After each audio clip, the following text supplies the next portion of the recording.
जय श्री राम, श्री राम, श्री राम, जय श्री राम, श्री राम। वन के देवता तुम्हारे पिता होंगे और वन देवी माता होंगी।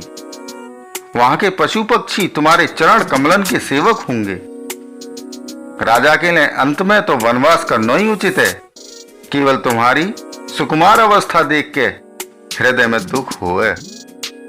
हे रघुवंश के तिलक, वन बड़ो भाग्यवान है और जे अवध अभागी है। जाए तुमने त्याग दो। हे पुत्र, यदि मैं कहूं कि मऊए संग ले चलो तो तुम्हारे हृदय में संदेह होगो कि माता याई बहाने मुंह रोकना चाहे। हे पुत्र, तुम सबके परम प्रिय हो, प्राणन के प्राण और हृदय के जीवन हो। वही प्राणाधार तुम कहो कि माता मैं वन को जाऊं और मैं तुम्हारे वचनन को सुन के बैठी पछताऊं। जी सोच के झूठो स्नेह बढ़ा के मैं हटना कर रही, बेटा मैं बलैया लाऊं, माता को ना तो मान के मेरी सुध भूल मत जइयो। हे गुसाई, सब देव और पितर तुम्हारी वैसे ही रक्षा करें जैसे पलकें आखन की रक्षा करें। तुम्हारे वनवास की अवधि 14 वर्ष जल है। प्रियजन और कुटुंबी मछली हैं। तुम दया की खान और धर्म की धुरी को धारण करन वाले हो। ऐसा विचार करके वही उपाय करियो जा मैं सबके जीती जी तुम आए मिलो। मैं बलिहारी जाऊं, तुम सेवक परिवार वाले और नगर भर को अनाथ करके सुख पूर्वक वन को जाओ। आज सबके पुण्यन को फल पूरो है गो, कठिन काल हमारे विपरीत है गो। यह प्रकार बहुत सारे विलाप करके और अपने को परम अभागिनी जान के माता श्री रामचंद्र जी के चरणन में लिपट गई। हृदय में भयानक दुख संताप छाएगो। वह समय के बहुविध विलाप को वर्णन ना करो जा सके। श्री रामचंद्र जी ने मैया को उठा के हृदय ते लगा लो और फिर कोमल वचन कह के उन्हें समझायो। वाई बखत जे समाचार सुन के सीता जी अकुला उठी और सास के पास जाके उनके दोनों चरण कमलन की वंदना कर सिर नीचो करके बैठ गई। सास ने कोमल वाणी ते आशीर्वाद दयो। वो सीता जी को अत्यंत सुकुमारी देख के व्याकुल है उठी। रूप की राशि और पति के संग पवित्र प्रेम करन वाली सीता जी नीचो मुख करके बैठी सोच रही है। जीवननाथ प्राणनाथ वन को चलना चाहें। देखें कौन से पुण्यवान ते उनको संग होगो। शरीर और प्राण दोनों संग जाएंगे या केवल प्राण ही ते इनको संग होगो। विधाता की करनी कछु जानी ना जाए। सीता जी अपने सुंदर चरणन के नखन ते धरती कुरेद रही हैं। ऐसो करते बखत नूपुरन को जो मधुर शब्द है रोए, कभी वा को या प्रकार वर्णन करें कि मानो प्रेम की वश है कि नूपुर जी विनती कर रहे हैं कि सीता जी के चरण कबू हमारो त्याग न करें। सीता जी सुंदर नेत्रन ते जल बहा रही हैं। उनकी जे दशा देख के श्री राम जी की माता कौशल्या बोली, हे तात सुनो, सीता बहुत ही सुकुमारी है और सास ससुर और कुटुंबी सभी को प्यारी है। इनके पिता जनक जी राजान के शिरोमणि हैं।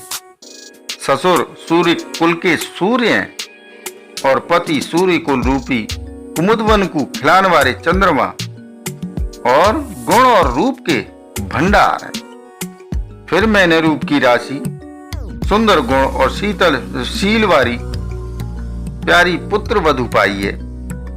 मैंने इन जानकी को आंगन की पुतली बना के इनसे प्रेम बढ़ाया और अपने प्राण इनमें लगाए रखे। इन्हें कल्प लता के समान मैंने बहुत तरह से बड़े लाड़ चाव के संग स्नेह रूपी जलते सींच के पालो है। अब यह लता के फूलवे फलवे के बखत विधाता वाम है गए। कछु जानो ना जाए कि या को का परिणाम होगो। सीता ने पर्यंक पृष्ठ पलंग के ऊपर गोद और हिंडोला को छोड़ के कठोर पृथ्वी पे कबू पैर ना रखो। मैं सदा संजीवनी जड़ी के समान सावधानी से इनकी रखवाली कर रही हूँ।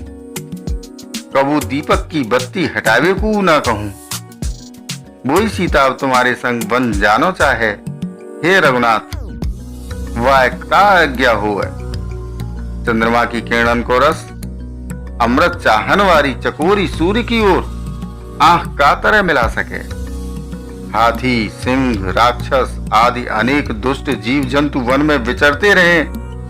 हे पुत्र, का विष की वाटिका में सुंदर संजीवनी बूटी शोभा पा सके। वन के लिए तो ब्रह्मा जी ने विषय सुख को न जानन वारी कोल और भीलन की लड़किन को रचाया हो, जिनको पत्थर की कीड़ा जैसो कठोर स्वभाव है। उन्हें वन में कबू क्लेश ना हो, अथवा तपस्विन की स्त्री वन में रहने योग्य है, जिन्होंने तपस्या के लिए सब भोग तज दें। हे पुत्र, जो तस्वीर के बंदर को देख के डर जाए, वो सीता वन में का तरह रहेगी। देव सरोवर के कमलवन में विचरण करन वाली हंसनी का गड़ैया तलैयन में रहवे के योग्य। ऐसा विचार करके जैसी तुम्हारी आज्ञा हो, मैं जानकी को वैसी शिक्षा दूं। माता कहें, यदि सीता घर में रहे तो मुंह को बहुत बड़ो सहारो है जाए वो। श्री रामचंद्र जी ने माता की प्रिय वाणी सुन के जो मानो शील और स्नेह रूपी अमृत ते सनी भई। विवेक में प्रिय वचन कह के माता को संतुष्ट करो, फिर वन के गुण दोष प्रकट करके वो जानकी जी को समझावन लगे। माता के सामने सीता जी ते कछु कहवे में सकुचा में, पर मन में जे समझ के कि जे समय ऐसो ही है, वो बोले, हे राजकुमारी, मेरी सिखावन सुनो। मन में कछु दूसरी बात मत समझ रही हूं। जो अपनो और मेरो भलो चाहो तो मेरो वचन मान के घर रहो। हे भामिनी, मेरी आज्ञा को पालन होगो। सास की सेवा बन पड़ेगी। घर रहवे में सब प्रकार ते भलाई है। आदर पूर्वक सास ससुर के चरणन की पूजा सेवा करवे ते बढ़ के दूसरो कोई धर्म ना है। जब जब माता मुझे याद करेंगी, प्रेम ते व्याकुल हैवे के कारण उनकी बुद्धि भूली है जाएगी, वो अपने आप को भूल जाएंगी। हे सुंदरी, तब तब तुम कोमल वाणी ते पुरानी कथा कह कह के इन्हें समझियो। हे सुमुखी, मुझ सैकड़ों सौगंध में मैं जे स्वभाव ही कह रहा हूं कि मैं तुम्हें केवल माता के लिए घर पर रखना चाहूं। मेरी आज्ञा मान के घर पर रहवे थे। गुरु और वेद के द्वारा सम्मत धर्म के आचरण को फल तुम्हें बिना ही क्लेश के मिल जाए हो। किंतु हटके वश है के गालब मुनि और राजा नहुष आदि सबने संकट ही सहे। हे सुमुखी, हे सयानी, सुनो, मैं हूं पिता के वचन को सत्य करके शीघ्र ही लौटाऊंगा। दिन जाते हुए देर ना लगेगी। हे सुंदरी, हमारी जे सीख सुन ले। हे वामा, यदि प्रेमवश हट करोगी तो तुम परिणाम में दुख पाओगी। वन बड़ो कठिन, क्लेशदायक और भयानक है। वहां की धूप, जाड़ो, वर्षा और हवा सभी बड़े भयानक है। रास्ता में कुछ कांटे और बहुत से कंकड़ हैं। उन पे बिना जूता के पैदल ही चलना पड़ेगा।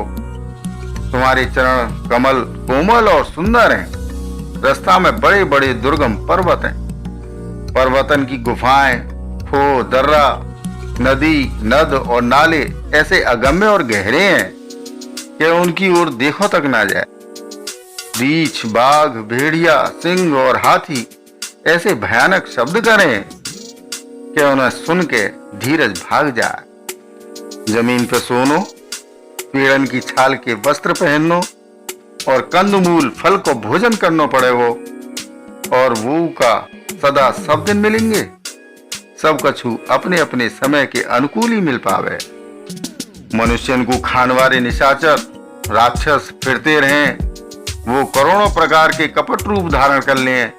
पहाड़ को पानी बहुत ही लगे, वन की विपत्ति बखानी ना जा सके।